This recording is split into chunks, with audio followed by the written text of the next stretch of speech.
This is Relay Talk with your host DKEN, and today it's another episode of recapping round 2. We're gonna have just a simple 5 games, hopefully a short episode. Hope you guys like it. Before we go on to all the normal, usual stuff, I want you to go down into the description, click on the link that says game predictions. I know last episode I said that exact same thing, and then I didn't prepare the game predictions document for round 3 because I was busy and a little bit lazy. But it should be up now. So you guys submit your predictions. It really helps out the show, especially for episodes where I have to predict winners and all that stuff. It's just extra cool data to have. So please, if you could go to that would be really great. And yeah, like I said, we only have 5 games scheduled for this episode.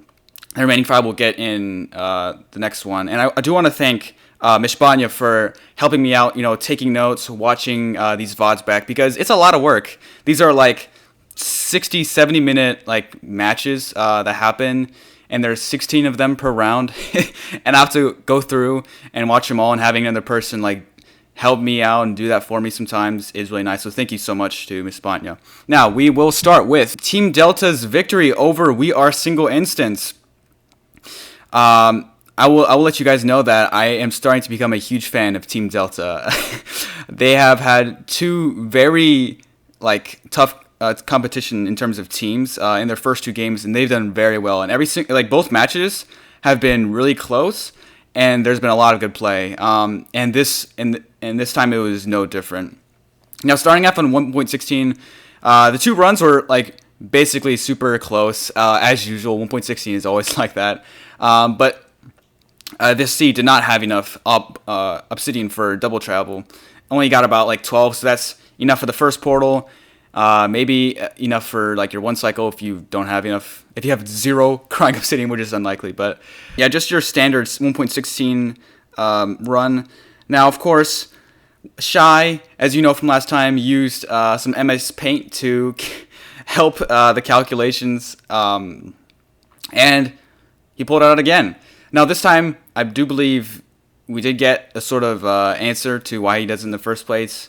He didn't mention, was it him or was it someone else? I can't remember, but apparently Shy has some vision problems, so pulling up Microsoft Paint and zooming in on where the cursor is helps, I guess. And it's a good justification too, because Shy ended up taking a good amount of time just redoing the snip of the cursor for Microsoft Paint over and over again. In a real run, it's fine to do because the game is paused the entire time. But during a relay match, all that time taken to calculate where the eye's pointing, that counts towards your match time. And so there's kind of a balance. You don't want to take too much time trying to get an accurate measurement, right? Because that counts as a part of your time. But also getting an inaccurate measurement, you can only lose so much time there. I think at some point you do have to just say, all right, you know what, it's good enough, I'm going to cut it off here. Although I don't think, since Shy is really the only one who uses Microsoft Paint, I don't think I'm speaking to a large group of 1.16 runners here. But anyway, if you're interested in being very cool and using Microsoft's oldest program, go right ahead. It's not the oldest program, I just made that up. It could be, but I don't know. Anyway, because of this time discrepancy, El Richie ends up making it into the stronghold just fine. Has about a 1 or 2 minute time advantage at this point, and he ends up finishing the run out with a spectacular sub 13 time. Just insanely good run, setting up his team for success. And going into 1.7, the world file was left in creative mode, so there was a lot of interesting confusion around that when Galactic start up the world. I guess the most likely answer, or probably the official answer, is that the seed finders or seed testers forgot to set the world file back to survival before giving it out for distribution. Once the runs got started, just like 1.16, both 1.7 runs very clean.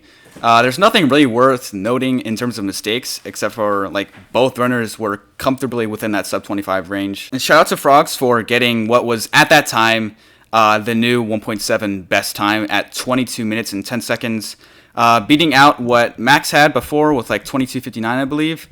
Great run, and as you'll see later, it contributes to a very exciting new tourney record. So but that comes later, because there's a bit of a weird scuffness that happens in 1.14, like specifically with Marco, because there's this like super rare thing. I don't really know what happens or why it happens at all, but like 1.14 will just not generate a certain lava pool, which is exactly what happened. It's very uncommon, I believe, but basically, Baratao and Marco were given like the same exact seed and everything, but Marco just didn't have the lava pool that Baratao did. He ended up like tanking like 4 minutes just looking around for the lava pool, falling off in like the super far distance, which definitely was not the intended one. But I mean, you can't really do anything at that point. Digging down for lava is the worst thing you could probably do. And because of this like unintended nether entry, like the path to the fortress is just terrible, which causes him to like leave with hit all his rods at like 15 minutes, was it? Yeah, 15-minute nether exit, which is just terrible for 1.14. But it's not really his fault, right? The seed just didn't generate correctly, and because of this, Baratao pulls far ahead.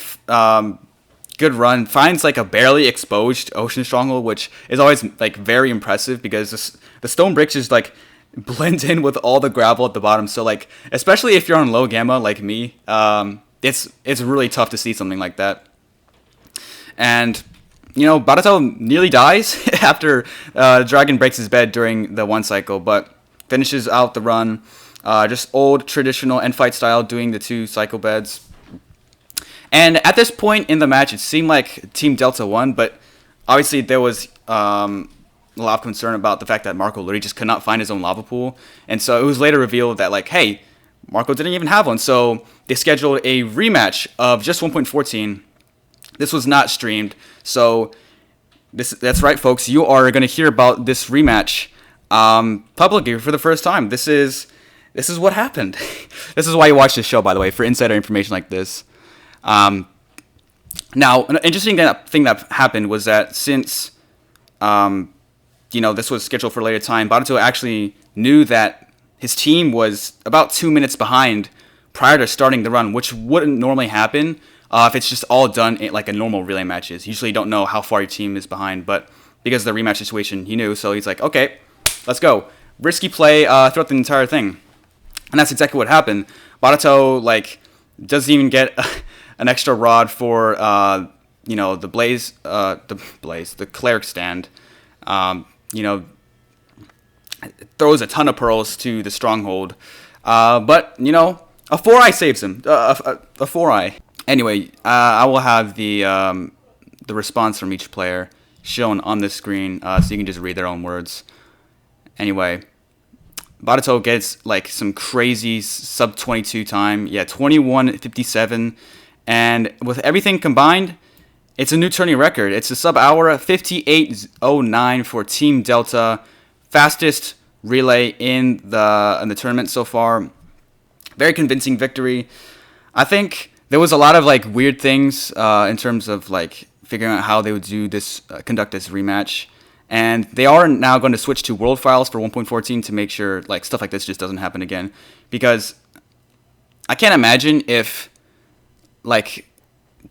Team Delta lost in the rematch, because it's a little bit unfair because Baratao played very well in the first rendition of 1.14. So I think we got the best possible outcome where Team Delta wins both times, so we get to avoid any mini controversy. Anyway, next game we have Mate Gang versus Team Zatch. This is another upper bracket game, and we'll just go straight into it. So, Antu, probably my favorite player on Team Mate Gang, has a slightly faster nether enter, although that kind of lead is reduced by the time they both reach the blaze spawner. And Lyso, who got sub 13, sub 12 in round 1, pulls ahead during triangulation, but she dies to piglins during nether travel. It's a combination of being throwing a pearl, and then she got hit by a piglin, and then the pearl landed. So 5 hearts of damage were just taken from her in the span of just 2 seconds. And on her second trip through the nether, that almost happened for a second time, but barely escaping the death. Once she reaches the stronghold, she pulls out preemptive nav, which for those of you that don't know, it's another kind of like pie chart, F3 sort of thing. I don't know. I'm not a very big F3 guy, those of you that know me, but basically, it like locates the little spawner block that's in the portal room that spawns silverfish. So it's super helpful. It's also kind of like it's not really reliable if you don't know what you're doing, and it's kind of new tech. So it's part of the reason why it doesn't really work out for Lyso, but finds the stronghold anyway because it's ravine exposed. And unfortunately, Antu doesn't hit the ice by, and he has to like dig upwards from a cave, losing a lot of time. And by this time, Lyso finishes with like a sub 15. And Antu gets a 60-minute time, which is, it's up there. But obviously heading into the next version, about a 2-minute disadvantage. Did finish out with a sweet no F3 4-bed. I gotta shout out these no F3 1 cycles whenever I can because they are very epic and sick, and they look really nice. Now on 1.7, FedEx from Mate Gang does tank a lot of time, like looking around for the lava pool. It was pretty far from, not that far, but it was a decent amount, like in distance from spawn. And he almost like ends up dying in the thing trying to build the portal, and just not having enough confidence to just try that first day nether. There probably was a little bit of time where FedEx could have maybe gotten 1 or 2 rods, maybe even 3, but just decided to build a tower anyway. And Pix actually has a completely opposite situation in terms of quality of the run. Pix ends up building the tower at the same time as FedEx does, but with the 7 rods. So like FedEx is already a whole section of the run behind. Luckily, the lead does shrink a little bit because there's always one of these. I mean, the Enderman falls down, picks his tower, places a sand block at the bottom. He ends up like having to spend like 2 or 3 minutes just, getting dirt, block clutching down there, breaking the sand block. I mean, it's why you see a lot of runners placing like a wooden button or wooden pressure plate at the bottom of the tower just to make sure that like stuff like that doesn't happen. And it only costs like what, 1 wooden plank, 2 wooden planks, and like 3 seconds of your time. And I think it's a little detail, but obviously you don't want to just get screwed over by something that's mad rare to happen in the first place. And yeah, so luckily Pix was able to get all the pearls in one tower sitting anyway. And so by the time both tower splits finish, FedEx goes to the nether to get his blaze rods, while Pix just goes straight to the stronghold. Does miss the dig down, which kind of prolongs the run, but finishes with a 29-23. It is sub 30, but I think I'm safe to say that Pix probably is not happy with that time. But I mean, a run is a run. Now, interestingly, for FedEx, we saw a cow on his end spawn platform, which is, it's a little bit amusing to think that the cow entered end faster than FedEx did. So not only did FedEx get beat by Pix, but he got beat by a Minecraft NPC. Let's just let that sink in. Obviously, what happened is probably like when the C testers are making, the world, making sure that the world is actually good for speedrunning, including the end. They place like a end block in creative. Probably a cow just randomly got in there. The C tester just let it slide, and now we have a cow in the end. Very cool.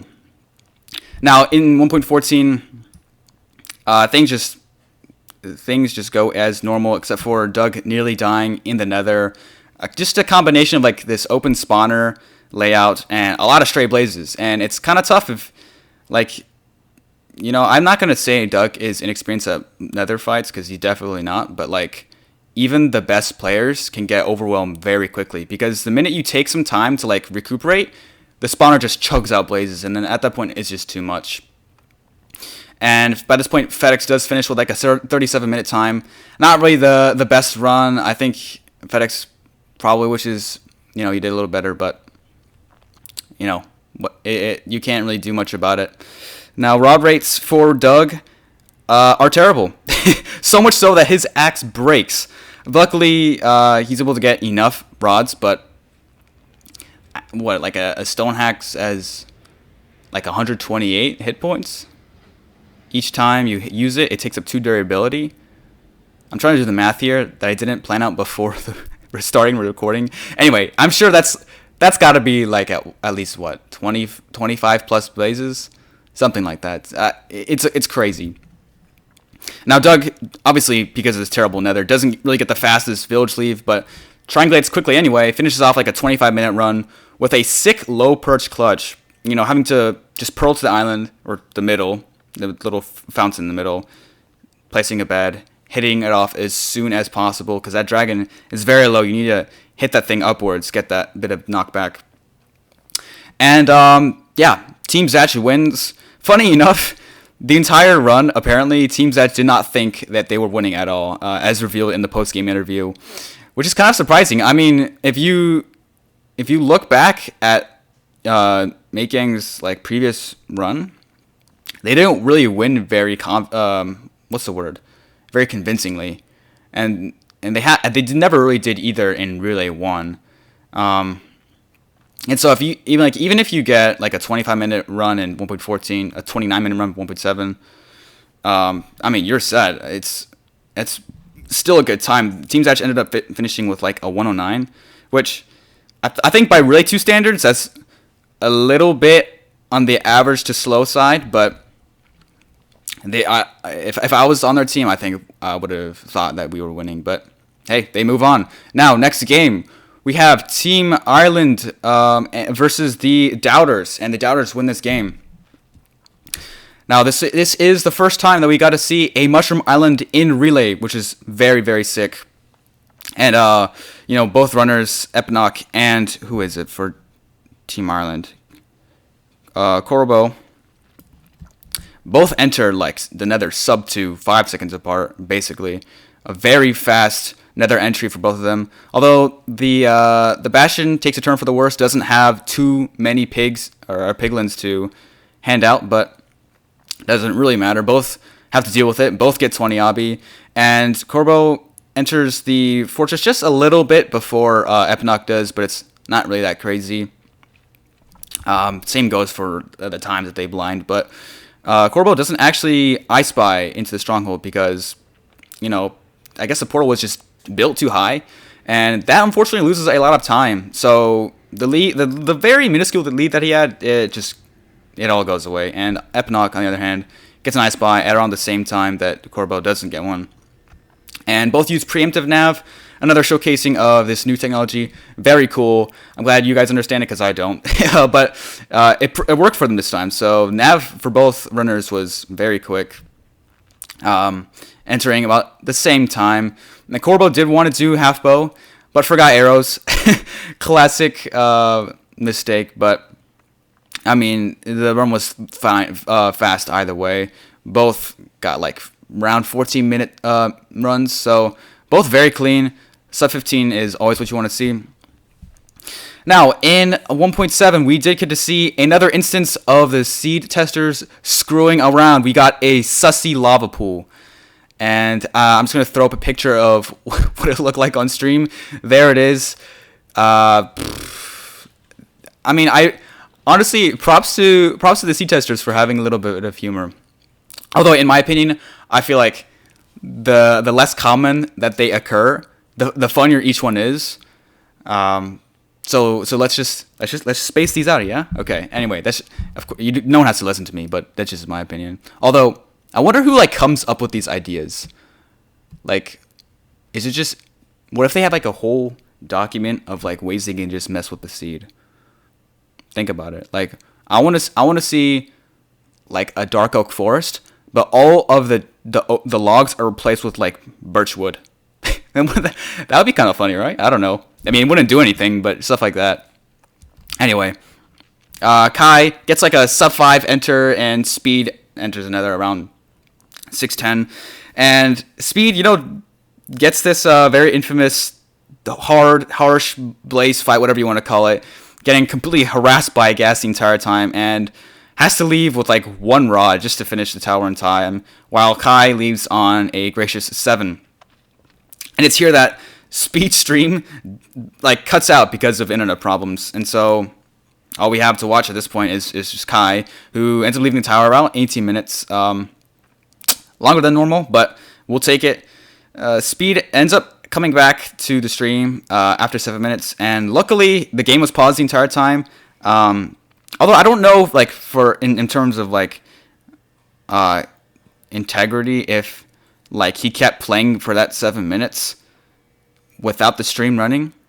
No, but I guess he would have known if his stream crashed. Yeah, I don't know.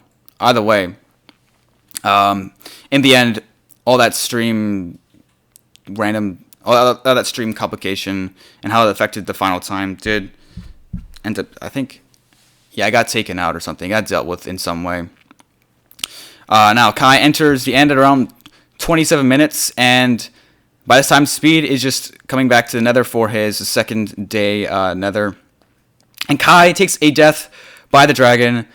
And on the way back, Kai takes another death just in the portal room. And then by the time she enters the end again, it's like 39 minutes. And by this time, Speed has already won. Now on the stream, it showed him like going around the stronghold, but since there was a delay, like he did actually finish. And you wouldn't believe it, but Kai dies to the dragon again. Absolutely heartbreaking. 1.7, I think a lot of people who don't play this version just look at all these runs and like, okay, and fight, dragon charge, bam. But it's really not that simple because there are a ton of towers to take down, and you really have to balance, like, okay, obviously you can't get every single tower, so you have to make sure, like, number one, your beds actually do damage, and number two, that they are quick enough in succession for it to make any difference. There's a lot of like little nuance that goes with the 1.7 M fight. I'm sure I did it for a little bit and I just got bored of it. I'll be honest with you. Not recently, but a long time ago, and it's just difficult, and it's sad to see dying quite a bit, Kai dying quite a bit to the dragon. But by the time Roy starts 1.14, enters around 4 minutes and dies to Blaze. Very common theme in 1.14. And he, let's see here.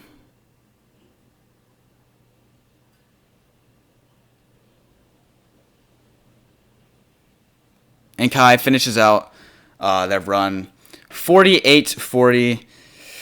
That's a 15-minute time. That's probably gonna make your team lose the game. It's unfortunate, but it's not too slow enough for your last runner to get like 2 minutes of playtime, which is always nice.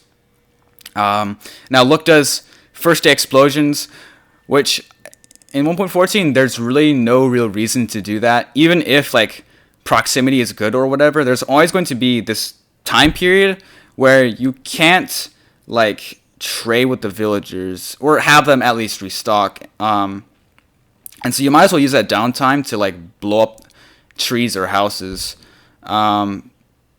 If that makes sense. The only time it really ever like helps you is if you've gained distance, and so that 2 minutes happens while you're in the Nether because like you sleep at a strange time.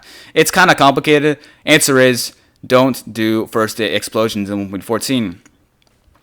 And because of it, Look does lose a little bit of time. Could be just trying to play safe, but I don't know. I couldn't read their intentions. Roy does end up leaving the village at 17 minutes.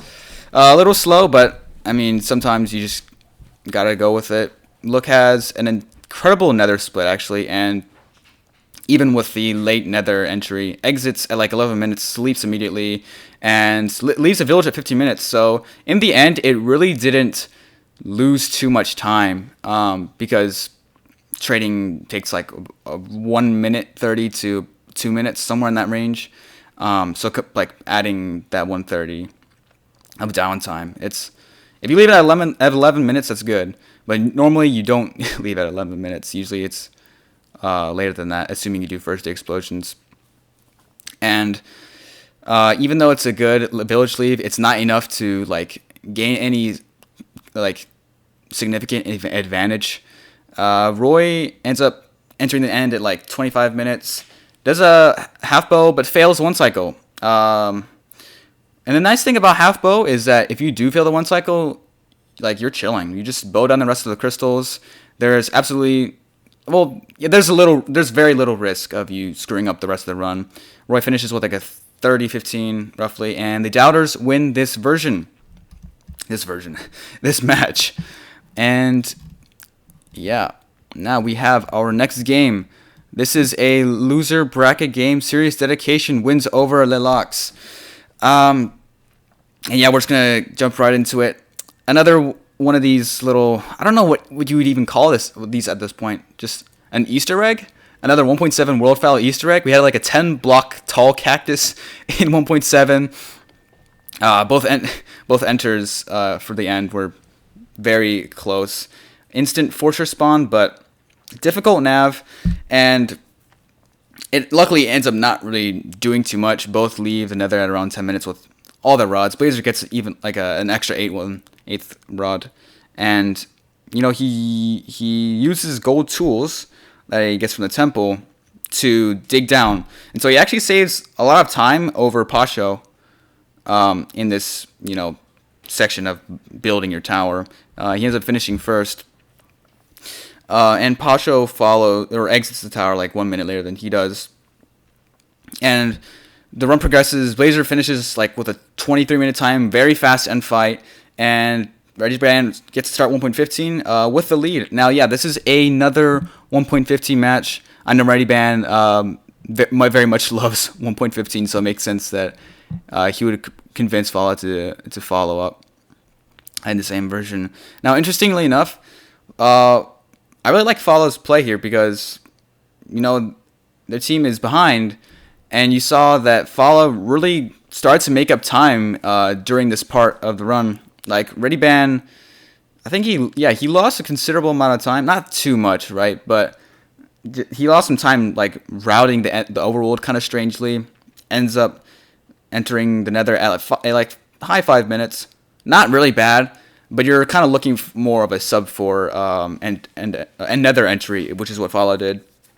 And Fala ends up getting like 3 diamonds from a fortress chest, which ReadyBand did not find, and so that gives them the ability to do nether travel. Unfortunately, you'll see later, it doesn't really help out at all. Anyway, Fala exits first, ends up finishing all the explosions before the sleep time, which is super nice as a 1.14 runner, or I guess in this case 1.15, just to have all the explosions done before you start trading. So you have that the 1 minute 30 seconds buffer time, just to like set up the villagers, get all the beds, all that good stuff. And yeah, Fala ends up leaving the village before ReadyBand does. I can't remember if on stream it was before, but ReadyBand left like at 17 minutes, Fala at 15. And as for Stronghold travel, they took 2 different approaches. Obviously, ReadyBand didn't have the diamond pickaxe that Fala did. But what he did have was pearls and ocean travel, which very much helped, gain some speed. And Fala's another train was all right, but the stronghold ended up being ocean exposed. And because of this, ReadyBand was able to enter first. Obviously, the portal room was exposed as well, which meant that Fala, upon an ice buying, had to like navigate through the stronghold, losing basically all the advantage he got just using the diamond pick in the first place. And something really interesting we saw was ReadyBand not doing the one cycle, just going for like the traditional old school end fight. I don't know what this is about, but good for you, I guess. I don't know. I mean, it's slower. It's also much safer. Spoiler, I'm not very good at end fights in Relay. And so ReadyBand just completely skipping the one cycle entirely, like it's kind of an interesting way just to whittle around the viciousness of the 1.14 end fight. I don't know. It's kind of interesting. Why is it growing on me? Anyway, ReadyBand finishes basically at the same time Fala enters the end. And so it's on to 1.7 to finish out the game. No. Sorry, 1.16, what am I saying? Bosker ends up getting like a sub 2 entry. Fala has a weird dragon kill of themselves, using up 9 beds and finishing with the axe. Now as for 1.16, both didn't get 20 obby, so they have to use their home portal for calculated. Not really a crazy thing to note, I guess, but I bet if I asked any 1.16 runner what they would prefer, I think all of them would answer that they would want 20 obby, because you just feel so much faster. And also, like, yes, you are obviously just trying to beat the opponent at the seed that you're playing, but you also want a good seed because you want to flex a tourney best or whatever. And so you always want 20 obby. Even if your opponent gets 20 obby, you just want that clout, man. And I understand it. Now, unfortunately for both runners, the eye points straight into like a huge wall in the nether, so they both have to dig. And Javier ends up hitting the eye spot before Bosker because I guess the portal placement really wasn't that great. Bosker ends up missing it. And because of it, and he ends up like losing a lot of time on Nav, while Javier just uses preemptive.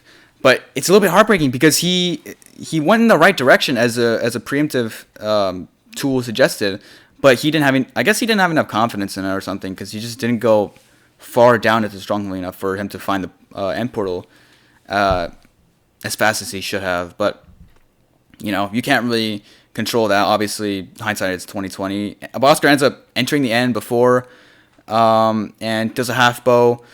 While Javier dies in the stronghold, a lot of stuff burns and has to reset the run. At that point, like, the game was basically over. Bosker finishes with like a 21-minute time. Not really the fastest, but a W is a W. Serious dedication wins with like around 70 minutes 30 seconds. Now for our last game of today, it's an interesting one to say the least. Team 1 versus Team Blood Trail. Team Blood Trail wins this one. Now, for this game specifically, we got to know basically immediately which team was going to win because Molly G didn't show up in the first 15 minutes of the match. And according to chat, apparently it was like the match was scheduled at 6 a.m. in his time zone, which is kind of crazy. Like the fact that you even allow that to happen. Like usually organizers try to get like a convenient time for everyone, and 6 a.m. is definitely not a convenient time. And if you truly can't make it, just do your run asynchronously. That's really not that difficult, and that ends up like just giving the whole game away because if you don't show up, actually I'll just read what the policy is. So here it is. Anyone running late for their match has a 15-minute RTA grace period to show up and begin their run. Their run length will be their completion time plus time spent waiting for them. If they miss the grace period, the next runner on their team begins, and the team receives a 90-minute penalty for the missing version. If a runner later provides legitimate extenuating circumstances for their absence, they can rerun afterwards at organizer discretion. So basically, if you don't tell them or something that you're going to be late in that 15 minutes, and they just can't contact you, well, you're taking the DNF. And that's exactly what happened. And it ends up like basically killing all the momentum for Team 1. Not that they had any to begin the match because like 1.16 was first, but it's kind of a downer, like knowing, I guess for their other two runners, just knowing that they basically were doomed because they had to play with the DNF. Anyway, as for the actual run, Automat later in the post-match interview said the seed was really scuffed, but as a non-1.16 runner myself, I couldn't really tell anything. It seemed like a good run anyway. He almost died to Trident, like coming out of his first portal, which is an intense and very scary part of that run. Tridents, you don't see them a lot, but when you do, they do a lot of damage. They do more than you remember, and he loses some time just trying to like find a way around this huge random wall in the nether that the angle ended up pointing to. But by the time Automat reaches the end, he does Automat half bow. What a shocker! Wow. Anyway, clean run from Automat, about 18 minutes, and Infume was able to start after the 15 minutes of dead time. And one of the things that you saw him do, which I don't think anyone in 1.7 has done yet in the relay, was get a horse like super early in the run. And Infume gets like a super clean nether split, gets all the pearls sub 15, which is really good tower split. Like just being able to throw your eyes at like high 14 minutes, that's just insane. And luckily there's a lot of land travel, and the horse ends up being like really useful in that regard. And triangulation takes like a minute and 30 seconds for Infume. And so by this time it was looking like Infume could like sub 20 if he got a quick enough end fight, and that's exactly what happened. Like the end fight was very clean, and we got our new current standing best 1.7 time, Infume, with a 1942. Just incredibly insane run, and it's a shame that it couldn't contribute towards a win, but props to Infume, not dying in the end like it did in round 1. Anyway, Feinberg did follow up in 1.14. Did a Blades bed, which is super risky in my opinion, but he didn't die at all. He had a shield, played very cleanly, and Lure ends up getting a 1.7 sub 25 of his own, which is not the sub 20 we saw from Infume, but I mean, it's a good run. Sub 25. What else can you say? I mean, there's no real mistakes to take note of. Just very solid, clean play. That's the stuff that makes your team win. And 1.14 basically goes pretty smoothly. Xayah ends up taking a Nether Death, but it doesn't hurt him too much. Meanwhile, Feinberg is already ahead, blowing up the logs, but obviously in reality he's not truly ahead at all. It's just playing for like this small hope that Team Blood Trail has a forfeit of their own. But I mean, Feinberg did end up getting a pretty good run.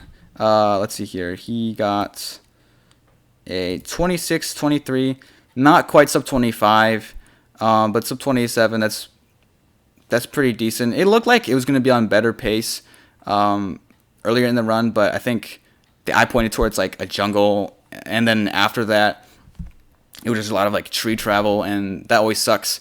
1.14 is a version where you have to travel the most in order to get to the stronghold, and terrain like that is just no fun. And interestingly enough, like Team 1, like at this point finished with like a 1 hour and 1 minute time. So if Molly G had actually shown up and gotten like a sub 14 or something, it would have been the third sub hour of the tournament. But missed opportunity. Obviously, Team Blood Trail does get the dub. Xayah finishes out with like a 27-minute run. Once again, not the fastest, but that's just how it is. Did lose some time in like the super scuffed like ravine stronghold, but that time loss really didn't even matter in the first place. The final time was like a 109, which is not bad. I think it's just a little time losses here and there, but a win is a win anyway. And I believe that is it for this episode. I hope you guys enjoyed. I always say that these episodes are going to get shorter and shorter, but they really haven't. It's just me, like, just depositing more and more information about each episode. And so it just stays the same exact time, or like sometimes even longer. Like I'm looking at the timer right now, and it says I've been recording for 40 minutes, which is like, that's like the longest episode so far, assuming I don't edit it in some fashion, which I normally do. But anyway, that's a lot of boring talk. Remember, you guys, to fill out some game predictions. I'm sure like 99% of you have already clicked off at this point, but if you have not yet, then you are a true fan. You are a true fan if you're still listening, even to this point, because I'm just saying random garbage that is not related to the relay at all. So, pat yourself on the back. Maybe drop a subscribe. If you don't want to, that's fine too. But I'm going to see you guys next time. Bye.